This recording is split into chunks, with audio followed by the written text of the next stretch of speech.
Alright, we're going to make this a little more at home.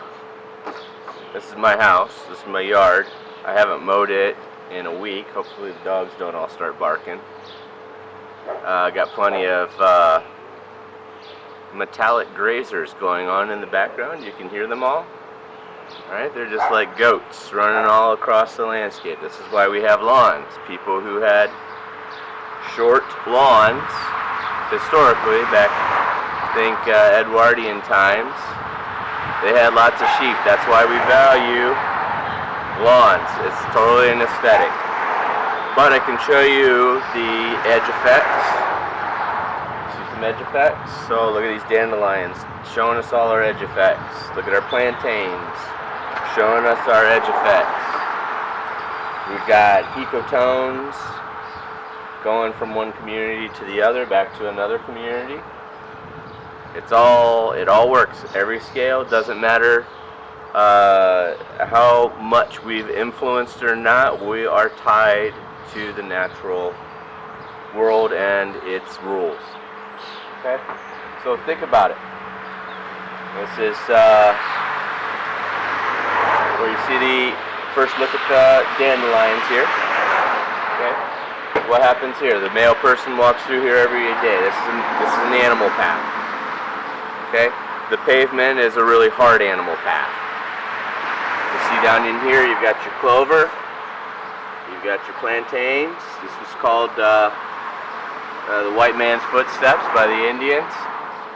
Why? Because Europeans do a thing. They brought a whole new collection of species along with them from the old world, and that was one of them. Having trouble maintaining this garden right here. Why? Because there's gaps, there's spaces all in between. Now next year this is going to be filled with violets, and I'll show you how ridiculous you can get with just the violets. This is geranium. This is a native. We've got some roses in here. This is a novel community. There's no historical context for this particular community. Equally so, my native plant garden over here, this is novel as well. These species in the environment likely all wouldn't occur in the same density and distribution that you see in this garden. Okay, that's another important thing. But what's most important to notice is the dandelions. They stop right on the edge. You don't see them go into there. Okay? We can try and maintain this space, and this is the way I garden. This is the way most people garden. They want to have a plant and a plant and a plant, and that's not conforming to the rules of ecology. It takes a lot of time, privilege, basically, to be able to maintain a really nice sparse garden that has a plant and a plant and a plant. Right? And we've used and subsidized that with chemicals, with fossil fuels, all kinds of things. All our metallic goats running around the neighborhood right now. Okay, so look at those edges. And it may pick up the camera and kind of walk you through these edges so you can reflect back on the things that you've seen previously, these natural communities, and what shapes them, what forms them, and think about how we could be doing this entire landscape differently. I'm not anti-grass. I want grass everywhere that I'm going to walk. Right? I could do grass better here. I think a good assignment, now we're starting to get to the assignments. I'm sorry it took this long. Now we're getting to the assignments, is to think about how, using what you've known or learned and seen, and you'll see more the pretty, but how I'm going to turn this into the monoculture of grass that I have out here. Second question. Dandelions. There's some dandelions out there. The plantains run out pretty quick. Why is it so predominantly turf grass out there, but the dandelions are able to get established out there? What is going on there? What happens through time? You look over to the neighbors.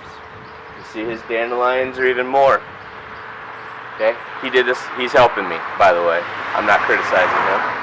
I will show you the awesomeness that's in between our houses. But think about that. Stop this clip right now and write down your thoughts. Why? Why are all these things in place the way they are? They're adhering to exactly what's in your ecology textbook. This is classic disturbance, intermediate disturbance hypothesis. Okay? Write it down.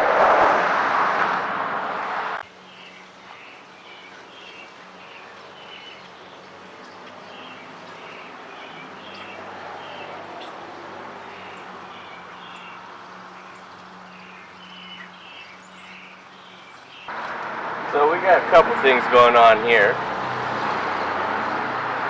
What do you see? See a lot of dandelions. Neighbor was embarrassed when I asked him about this, and I was like, oh no, this is really cool ecology right here, man. This is perfect for talking about what we need to discuss in our field trip. Compared to the turf grass out there, this is biodiverse, right? There's 2-3 times the number of species present in this area.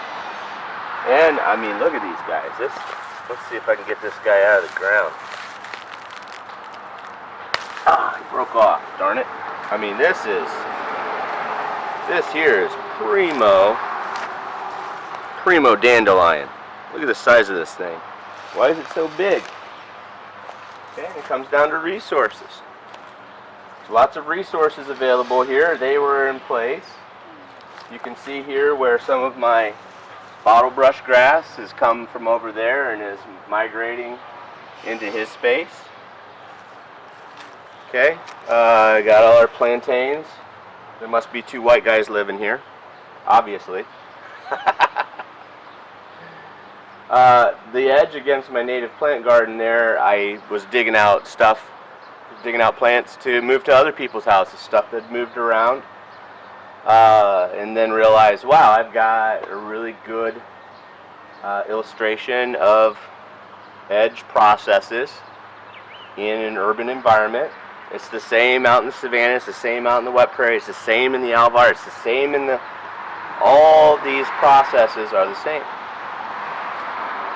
Who's colonizing in here? The best dispersed, right? Look at these. Get all over the place, okay? They're obviously able to get over into this garden, but you only see them on the edge. So dandelions are not a strong competitor. They're just able to get to the places that are disturbed. And I guarantee every place that you saw a dandelion out in my turf, because of the way I treat my turf, is from little blue stem that had blown out of my garden out there, and my friend Jillian came in and dug those up, and those were the holes where I never threw any more grass seed. And so the dandelions beat the grass to that space with their seeds because their rhizomes weren't growing at that point in time. I guarantee every one of those, if I went around and put my hand in, and I did test this, put my hand in them, every one of those was a divot. Okay? Another big change that's happened. We had a gigantic tree out here. We had another gigantic tree out here. I took mine out 4 years ago. We took this one out last summer. So the lighting dynamics back here have changed. It's like a tree had fallen. This is now a gap that's been open in the forest canopy. And those that disperse the best are now able to utilize the nutrient resources that were here all along, but were harnessed, roped back in, because there wasn't enough light to get to them. Okay? And I'm very fearful of some of these plant species that I have along my wall here just getting gigantic now that they're getting this extra sun. Okay, so that's the walkway. You've come from the turf grass, and we can do ecology at home. We'd be way better if we were in Trinidad or the Blue Ridge right now, honestly.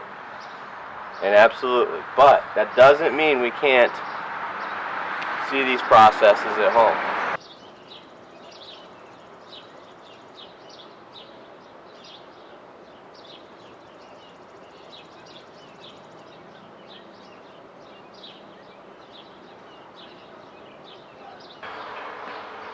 Welcome to my Alvar and outwash plane. Okay, I've got a really wide Alvar here. Succession's only just begun. You can see it in the cracks. The parent material is crushed limestone. It begins to form a soil. High pH. So only species that can tolerate a high pH are able to live in here. But again, we have that outwash plane from Castalia Prairie that shows plenty of things like to live in that. Because of the size of it, acid rain, which will be doing physical or chemical weathering of this stone, and the water soft, carries it into that garden, but that garden is not necessarily that basic. I should probably do a soil test. That would be smart. But I've dug a little divot. I'm catching neighbor's water. I'm catching my water. I'm catching all of my water and routing it over to here so it soaks into the ground and then goes into the raised garden beds that are down the way. Everything that you see here has had thought put into it. Okay, and it's been focused on these ecological principles that we've been talking about, because you'd be surprised, but I don't really like gardening. I like to garden. I like to green things, but I don't want to be sitting around messing with things.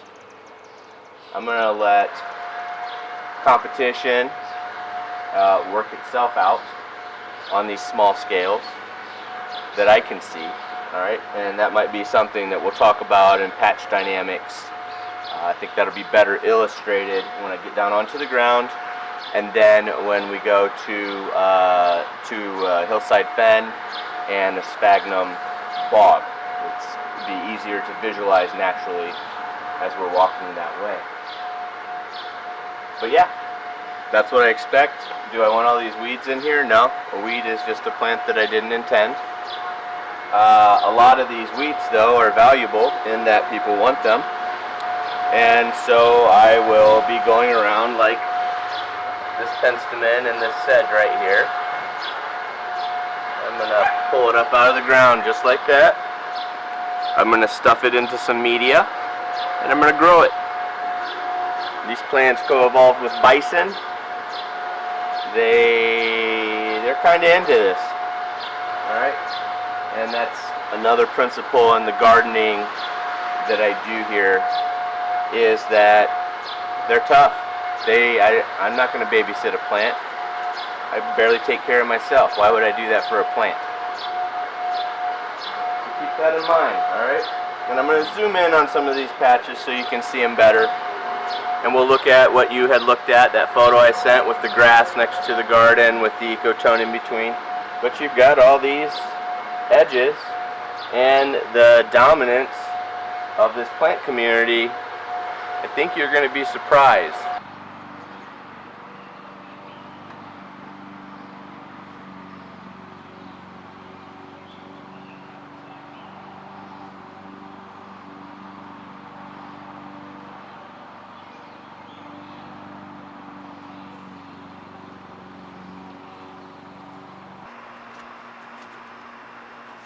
Alright, this is my favorite patch out here.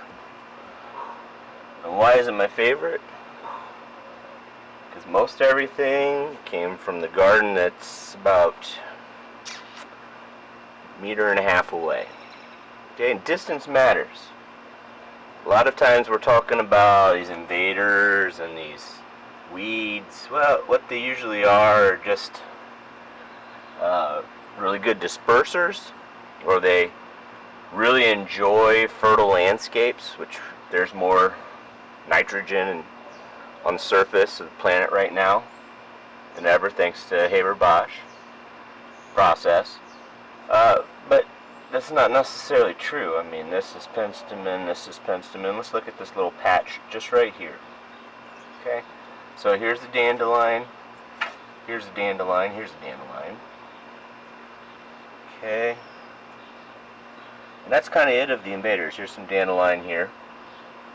Got some sorrel, which is a weedy native. We've got 1, 2,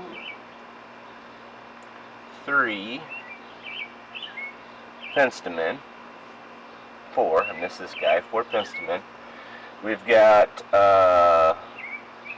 sneezeweed, yellow sneezeweed. We've got 1 of them. We've got all these little blue lobelias in here. 1, 2, 3, 4, 5. Flat top aster. And a cottonwood. Okay, and we go to the next patch over. These are flat top asters. This is a violet, blue violet, dog violet. Another penstemon. Got some meadow rue over here, more flat top asters. Here's some Joe Pye weed. Here's some bergamot. That kind of covers up. We got a little bit of grass right here. Okay, pay attention to how little grass there is, because the distance to the next piece of grass, patch of grass, is substantially further. And that is something that we're going to read about in our papers. Okay? Scale matters. If we look at this, we could say, oh, are these competitive interactions? No. I think it really comes down to dispersal limitations. If we had huge patches of these native species, these good dispersing native species, and that was the dominant force on the landscape, our weeds would be natives. I can't wait until this becomes the case on campus. I've already seen evidence that it's going to happen. No longer will you be weeding dandelions and Canada thistle. Sorry, Jeff. You're going to be weeding penstemon and sneezeweed and flat top aster. But they don't care. The facility guys don't care, because the weed's a weed. It's just a plant that we didn't intend to be there. Okay? So now I'm going to go back over to the other part of the alvar, my patio. We'll take a look at what the density and distribution of species is up there. So we're at about the same distance. I've drawn a line right here. We're straight out, same distance from this garden. And we're a lot closer to the turf grass. Now all of a sudden, oh, that's not a turf, that's a nodding onion. Here's some grass, some turf, here's some turf grass. That's a rush, path rush. Right? And then whatever these dinky little things are, I never bothered to figure out what they were, but you still have all your little sneezeweeds in here, all your little penstemons, starting to pick up some plantain. Okay, there's still some sorrel out here. It's not doing as well. It's a lot brighter, a lot hotter out here. It likes filtered light. But that's the case. Here's some violets, more penstemon. Oh, there's a blue lobelia. There's a blue lobelia. It's all been walked on. Trust me. Again, they're into it. They don't really care. This is a sedge, not a grass. Don't know which one. Here's our friend dandelion. Okay, so distance is a distance to patch. The seed pressure, that's one thing to think about. The seed pressure here, coming from that garden over here, from that grass over here, who's winning? Okay, hopefully you can see the blue chair over there. Get out of the way, I know you can, I know it's in frame. Okay, so you got the blue chair, that's where I was just at. We've moved that far away from that garden. I have some natives over here, but not like that. Look who all lives here. Good old turf grass. Got one plantain over here. Bunch of chickens right there. Dandelion. This is the highest traffic area. What makes grass great. If I need a plant to walk on, guess what I'm going to use? It doesn't have to be the entire landscape, but it is a good plant to be walked on. Alright, and then we got little corners of plants around here and there in the bigger yard that's out there. But think about how far we've moved away from that garden, and now we're completely turned to grass. And so the distance to patches that are closer to each other will be more similar. Okay, that's one big concept. The further they are, the potential they have to be more different. Depends on what the management of the landscape is in between, and that's what humans have done. We've begun managing almost all of the globe. Even the places where we aren't, we're managing it. We're changing things. That's what we do. Oh, that's actually a path rush right there. And they're called a path rush because where you walk, that's where that stuff grows. It loves the disturbance. It loves an animal path. How cool is that? Alright, let's go out to our ecotone though. You could call these ecotones running in between here, but that's not clear enough, I don't think. So let's go see what we got.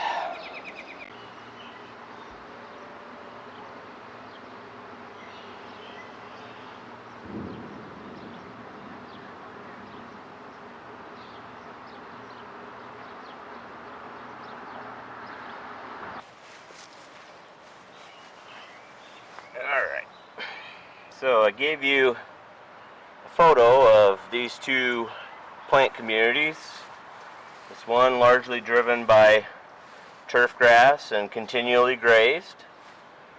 One that is not grazed at all. What is kind of fun is I don't have to weed anything in here because everything's intentional. Alright, it's a lot more messy than a lot of people like. And so what most yardscaping is very intensive management practice where you're trying to control who's in and who's out. And you are continually keeping our gardens as ecotones without those edaphic soil processes. In fact, with really rich soils, which will eventually homogenize into whoever got there and whoever's best at utilizing the nutrients. Okay? So essentially, when you're thinking about it, we've got this dominant community here, and we see some of these species coming out in here. Okay, I had to mow. Apologize. We see them crawling their way. I hear some Virginia creeper trying to get out. Here's some, what is that? New England aster trying to get out, trying to jump its way. Look at all of this enchanter's nightshade germinating in this open space. There's some wood up and under here. Got our friend dandelion trying to grow out of that ecotone. It can get here, but you don't see it out in the rest of the garden. It's not there. I don't see any geraniums coming up yet. That's mainly because, and they will, this will just be littered with geraniums, these early woodland successional species. Okay, you see them out in the prairies. We see them in the woodlands. They set up their dominance while things are a little more sparse, and then they hang on. And that's why I'm doing this back here. It's a good plant to have. We've got some shade. We lost a tree over here that really opened this garden up. It changed the dynamic. Okay, so yeah. So you got a community here. Ignore all the stuff that was against the fence. That's just it's a bad example. One dominant community there, one dominant community there. And maybe you're starting to see how insane our gardening practices are, where we want to just Have a plant. Have a plant. Okay, I asked about the third community. It's woodland back here. Let's go see what's going on back there.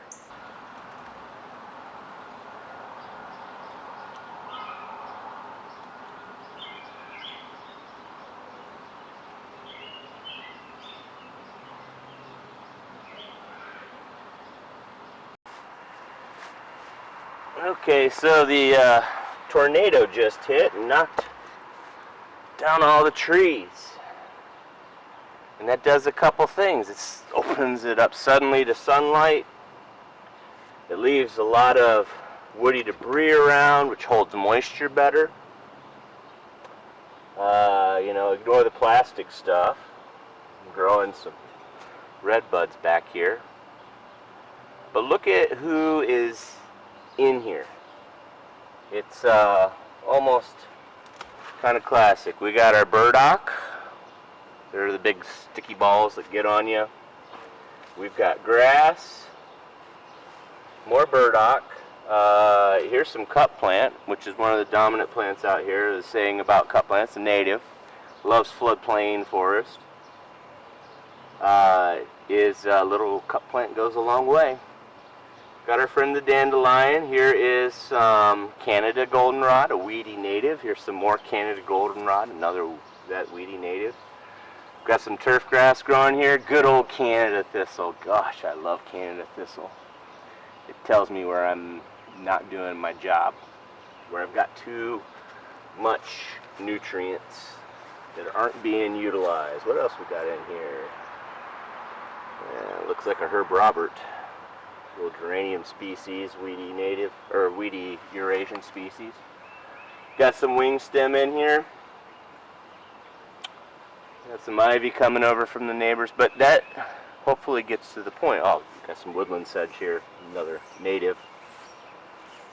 Got this big mix-up going on. We've got this disturbance, this perturbance that's gone through here. Everybody was so focused on the bugs that would live under the wood, and there are bugs. Let's see, there's some millipedes. Oh, there goes a bunch of ants. See, there's some centipedes, more millipedes. Okay, yeah, so we're right. They're all there. Ooh, look at this guy. Oh, ooh, look at that plantain. Giant. Why is it so giant? His resources, they're available. We're not fighting for anything anymore. We're not getting our stuff cut back. Okay? So hopefully that gives you a visual picture. Here's where I chop my wood. Some good disturbed soil. You know, it'd be fun is to not chop on here anymore and see what comes in.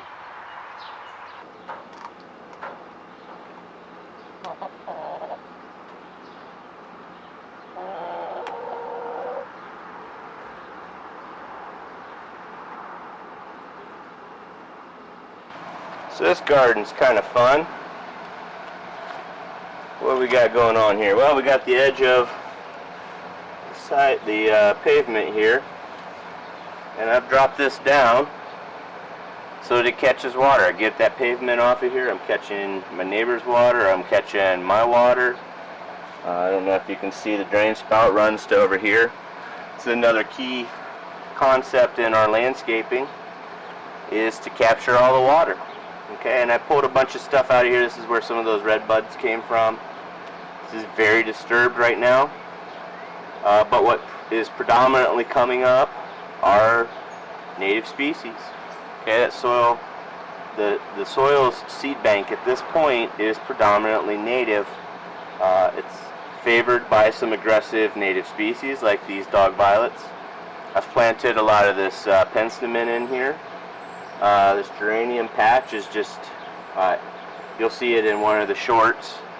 It was spectacular. It doesn't have any competition. This is the way to really see a plant, if you want to see a plant. But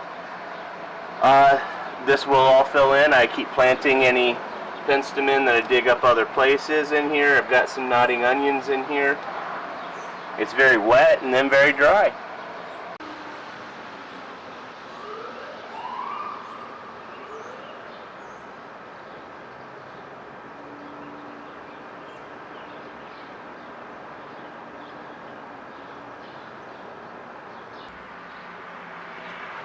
Alright, so we're kind of back where we began, whether you realize it or not. This is a little garden that I have all along my house here, in between the driveway and the wall.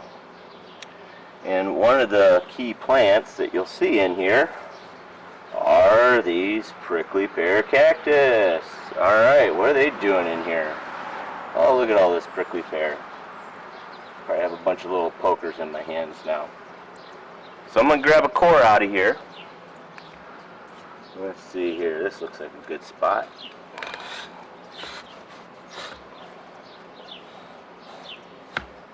Of course I hit a rock. And what do I got here? Sand. Okay. So I've put sand in here. You can see this soil layer beginning to form here. Okay, this is real coarse stuff. It's not fine like you see out in the oak openings. It doesn't matter though. And so what I've tried to do here is make space for species that occur in the oak openings. However, because it's sand, doesn't necessarily mean that it's an edaphic soil. Okay, and I've got some cool stuff in here. Alright, so we got our potentially threatened prickly pear, but we also have our state endangered sweet fern. I've got some leguminous plants here called goat's rue. They're coming up. Not nearly as showy as the lupins, but pretty darn showy. And then we see some of the more familiar things that can occur in the clay as well: the penstemon, woodland sunflower, prairie rose, got mountain mint, things that we see in the clay, but we also see in the sand. There you can see the clay that was down under it. I guess I got all the way to the bottom. It's not very deep. Okay, and that makes it not edaphic. I have to manage this very intensively. You can see smooth aster is gigantic. We're not challenging these species in any meaningful way. Through time, it's built up that soil, which holds more water, and I have to go through and rip out all of these woodland sunflowers to make sure the showy goldenrod that I have in here, another state-listed species, is able to maintain itself in here. It becomes a poor competitor. All right, and we've got other things in here. I got a big sand cherry over here. It's doing well. That's because I've groomed everything down to nothing. So there's more biomass in this garden than there's ever been. And part of that is because I've just let it go, because I'm not going to be here much longer. But yeah, I'm going to move this over to that big box you see in front of Bominati, at least the species I want to keep, and put the rest of it into a roundabout somewhere, I suppose. But yeah, it's not, even though you just have that sand, and this is Wood County's problem. Wood County has Lake Plain oak openings. Okay, we're talking about oak openings. Every map you see stops at the river. Well, the sand ridge didn't stop at the river. The river cut through the sand ridge, and there are smaller ridges, but their extent is not so great that you get the edaphic soils quite like you get up in the big mass of it in Spencer, Harding, and Swan Creek townships. And that matters. I think it's crap to not consider that part of the oak openings region, because it is Lake Plain oak openings, and that's what I've told the Wood County folks to start focusing on and calling it, because that's what it is. It's a different part of it though, and again it comes back to those edaphic soil processes.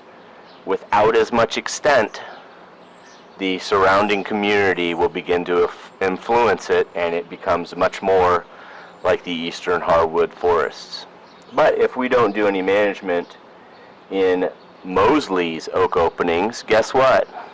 It becomes part of the eastern woodland biome, just the same. So, watch it, Lucas County.